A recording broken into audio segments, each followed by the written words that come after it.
1938년 12월 독일 과학자들이 핵분열의 원리를 발견하자 헝가리 출신 물리학자 레오 실라르드는 핵분열의 원리를 이용하면 매우 강력한 폭탄이 만들어질 수 있음을 깨달았습니다. 이에 절친했던 아인슈타인을 통해 미국 루즈벨트 대통령에게 매우 강력한 폭탄이 만들어질 수 있다며 경고 편지를 썼는데요. 나치 독일이 무서운 폭탄을 만들 것이 두려웠던 루즈벨트는 1939년 10월 21일 우라늄 자문위원회를 구성하며 누구보다 서둘러 핵개발에 나섰고 전 세계는 본격적인 핵개발 시대로 접어듭니다. 오로지 이론으로만 존재했던 엄청난 힘을 가진 핵분열을 인간이 다룬다는 것은 당대 최고의 두뇌들이 모였음에도 확신할 수 없었지만 6년 뒤 1945년 7월 16일 미국 뉴멕시코의 한 고원 사막에서는 인류 최초의 핵무기 폭발 실험이 가동됩니다. 그 유명한 맨해튼 프로젝트입니다. 미국은 총 3개의 핵폭탄을 만들어 실험했는데 당시 사막에는 오펜하이머, 페르미, 그로브스 등 주요 인물들이 전부 집결했습니다. 첫 번째 실험 트리니티를 통해 가제트를 성공시킨 연구팀은 이 자리에서 제2차 세계대전의 원조 일본에 이를 투하할 것이냐를 결정해야 했습니다. 당시 책임자였던 오펜하이머는 핵무기는 끔찍한 무기지만 전쟁을 끝내고 인류의 평화를 위해서는 불가피하게 실전에 투입해야 한다는 결정을 내렸죠. 그렇게 1945년 8월 6일 일본 히로시마의 우라늄 폭탄 리틀보이가 3일 뒤 8월 9일 나가사키에 플루토늄 핵폭탄 펜맨이 투하됐습니다. 이후 세상은 완전히 달라졌습니다. 소위 공포 위의 평화라는 역설의 시대가 열린 것이죠. 가장 강력한 전쟁 무기인 핵무기가 등장하면서 역설적이게도 강대국끼리의 전면전은 사라졌고 핵무기가 존재하는 한 적국을 공격하면 자신도 공멸하는 전쟁으로 그 누구도 이득을 볼 수 없는 상황이 되었으니까요. 북한이 핵을 보유한 이유 역시 같죠. 그럼 우리나라는 어떨까요? 우리나라도 자기 방어를 위해 반드시 핵무기가 필요하다는 주장이 꾸준히 제기되는데 혹시 여러분은 알고 계셨나요? 우리나라가 다른 나라 눈치 볼 것 없이 마음만 먹으면 최소 몇 달 내로 핵무기를 만들 수 있다는 사실을 말이죠. 크게 3가지인데 하나는 투발 수단이 있고 두 번째는 정교한 폭발물 제어 기술이 있고 마지막으로 핵무기 재료인 핵물질을 만들 수 있는 기술이 있기 때문. 그래서 한국을 함부로 자극했다가는 몇 개월 안에 누구든 공멸할 수 있는 핵무기는 원자력 기술을 토대로 만들어진 것이고 이 원자력 기술을 전력 생산용으로 만든 게 바로 원자력 발전소입니다. 하나의 기술이 인류를 밝히는 빛이 될 수도 인류의 불빛을 꺼뜨릴 최종 무기가 될 수도 있다는 겁니다. 그렇다면 여기서 궁금해집니다. 원자력 발전소 역시 핵무기와 마찬가지로 엄청난 기술과 자본이 필요한데 대체 우리나라는 언제부터 이 원자력 기술을 발전시키기 시작한 것일까요? 안녕하세요, 디스멘털입니다. 사실 전기 생산의 경제성 측면에서 보자면 원자력의 출력은 가히 안드로메다급입니다. 효율성으로 따지자면 1g의 우라늄이 핵분열로 만드는 에너지는 석유 1439리터 또는 석탄 9톤의 에너지와 동일합니다. 따라서 원자력은 불, 전기에 이은 제3의 불이라는 별명이 붙기도 했죠.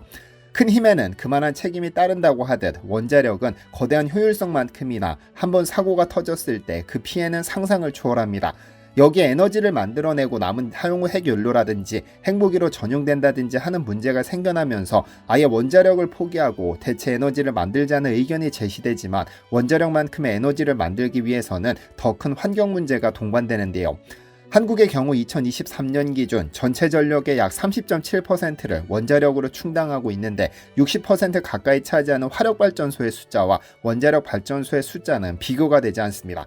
원전을 포기하고 현재 전력을 유지하려면 화력발전소 최소 10곳을 더 지어야 한다고 하는데 늘어난 화력발전소가 발생시키는 환경 문제는 상상을 초월하죠. 프랑스의 경우 국가 전력의 약 70%를 원전으로 생산하고 있다고 하니 한 국가의 주권과 존폐를 결정할 수 있는 것이 바로 원전이기도 합니다. 맨해튼 프로젝트를 통해 첫 핵분열 반응이 성공한 후 본격적인 원자력 발전은 영국에서 시작됐습니다. 1956년 10월 17일 가동을 시작한 콜드월 발전소죠. 이보다 2년 앞선 소련이 원자력 발전을 하고는 있었지만 실험실 수준에 불과해 영국을 세계 최초 원자력 발전소의 고향으로 봅니다. 다만 전기를 엄청나게 생산하지만 문제도 있습니다. 우크라이나 체르노빌 원전 사고나 일본 후쿠시마 원자력 발전소 사고 등등 안전상의 문제가 대두되었기 때문입니다. 그럼에도 원자력 발전소가 사라지지 않는 건 역설적으로 이만한 에너지 생산 시설 시스템이 없기 때문, 우리나라 역시 위에서 언급했던 것처럼 전체 전력의 30%를 원자력이 담당하고 있기도 한데, 미 항공우주국 나사가 2014년 1월 30일 촬영한 한반도 야경 사진을 보면 분단선이 북한은 암흑시대인 것처럼 불빛 하나 찾기가 어려운 반면 우리나라는 서울을 중심으로 별처럼 반짝입니다. 이 차이는 전력에서 나오죠. 대한민국 원자력 기술 역사는 1950년으로 거슬러 갑니다.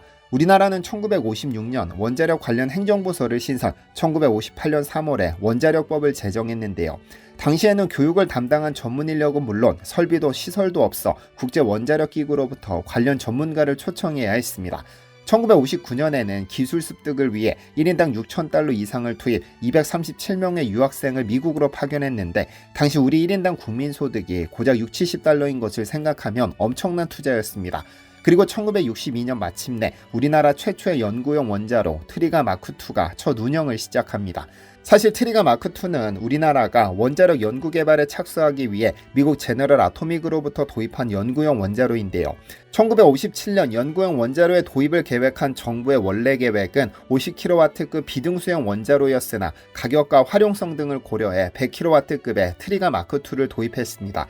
하지만 이마저도 부족해 1969년 250kW로 출력을 올리게 되는데, 사실상 이때부터 우리나라 원자력 발전이 시작됐습니다. 바로 100kW를 250kW로 증강하는 작업을 제조사인 제너럴 아토믹이 한 것이 아니고 우리 연구진이 직접 수행했기 때문입니다.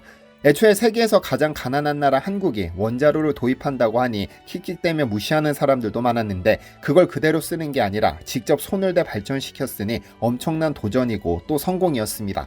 실제로 전병진 원자력 연구원 박사는 이 시기에 대해 트리가 마크2를 기점으로 원자로 연구가 본격화됐다. 개발도상국 가운데 남이 지어준 원자로를 가지고 더 좋은 원자로를 지은 나라가 없다. 그만큼 가능성이 큰 나라가 대한민국이고 원자력 분야에서의 개발 가능성도 높다고 강조했습니다. 트리가 마크2는 1995년 1월 가동 정지될 때까지 33년 동안 원자로 개통 설비 및 시스템 연구 등과 같은 원자로 특성 연구에 활용됨으로써 원자로에 대한 이해 증진과 연구로 설계 및 운영에 필요한 기술 자립에 크게 이바지했습니다. 나아가 1970년대 국내 최초 상업용 원자로 고리 1호기 가동 및 1980년대 한빛 1, 2호기 준공으로 이어지죠. 하지만 여전히 목이 말랐던 우리나라는 새로운 연구용 원자로가 필요하다는 사실을 깨달았습니다. 왜냐하면 당시 세계는 원자력 발전소 및 핵분열 연구에 관심을 쏟던 상황에서 진정한 원전 강국이 되기 위해서는 새로운 연구 환경이 주어져야 한다고 봤죠.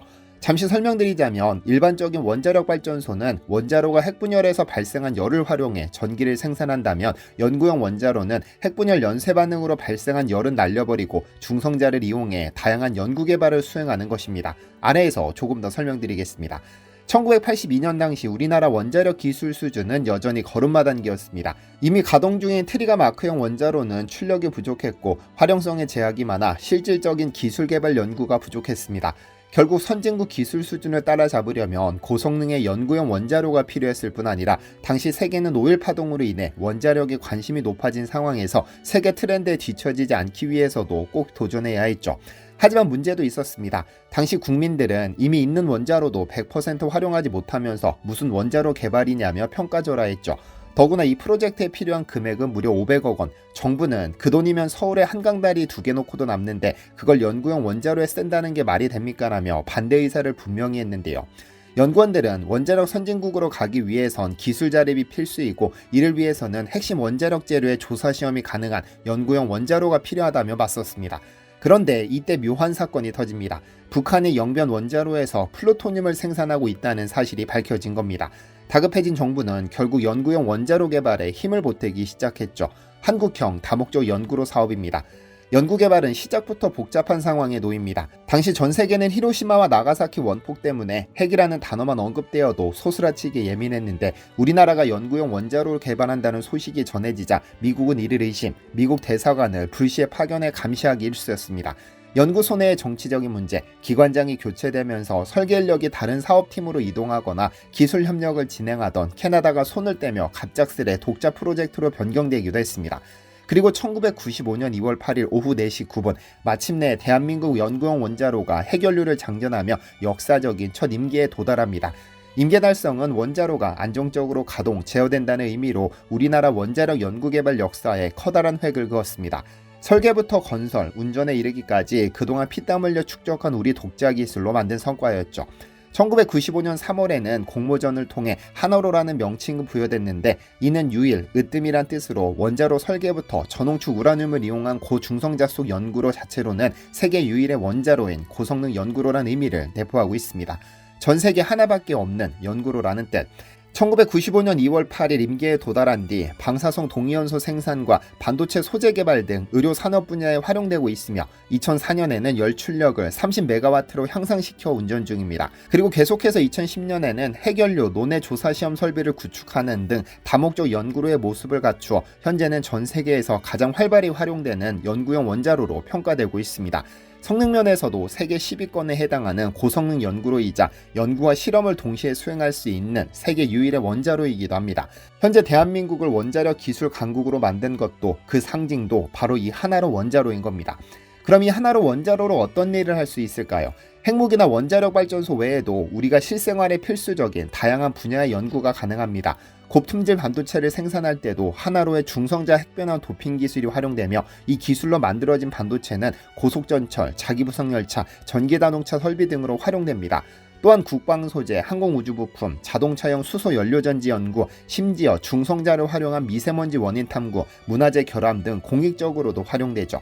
여기에 더해 방사성 동위원소를 통한 희귀소화암, 갑상선암 등 다양한 질병의 의약품 원료도 이곳에서 만들어지고 있습니다.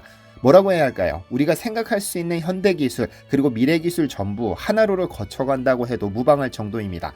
2009년에는 우리나라 최초로 연구용 원자로를 요르단에 수출했고, 2014년에는 관련 기술을 네덜란드에 수출하기도 했습니다.